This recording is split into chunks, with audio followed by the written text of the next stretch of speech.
আসসালামু আলাইকুম। ফেসবুকে আমরা প্রতিনিয়ত ফেসবুকে স্টোরি ছাড়ি।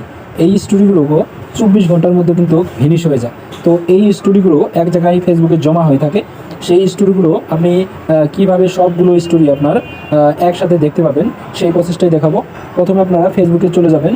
এরপর এখান থেকে আপনার 3 ডট আইকন প্রোফাইলে এখানে ক্লিক করে দেবেন। এরপরে এখান থেকে আপনার যে প্রোফাইল নামটা আছে সেটি এখানে ক্লিক করে দেবেন। এরপর এখান থেকে আপনার একটু নিচে স্ক্রল করে আসবেন, এখানে 3 ডট আইকন এখানে ক্লিক করে দেবেন।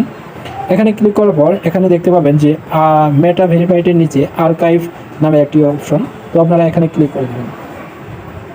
এখানে ক্লিক করার পর আপনি যদি আপনার যে স্টোরিগুলো ডিলিট করেছেন সেগুলো এই নিচে দেখতে পাবেন, এখান থেকে ডিলিট করা আর্কাইভগুলো এখান থেকে ফেরত আনতে পারবেন। এরপর আপনি যে স্টোরিগুলো দিয়েছিলেন সেগুলো দেখার জন্য স্টোরি আর্কাইভ এখানে ক্লিক করে দেবেন। এখানে ক্লিক করলেই দেখতে পাবেন আপনার যতগুলো স্টোরি আপনি দিয়েছেন সেগুলো কিন্তু এখানে সবগুলো এখান থেকে শো করবে। আপনার যতদিন আগের স্টোরিগুলো আছে সব কিন্তু আর্কাইভে দেখাবে। তো ভিডিওটি ভালো লাগলে অবশ্যই লাইক সাবস্ক্রাইব করে পাশে থাকবেন। ধন্যবাদ।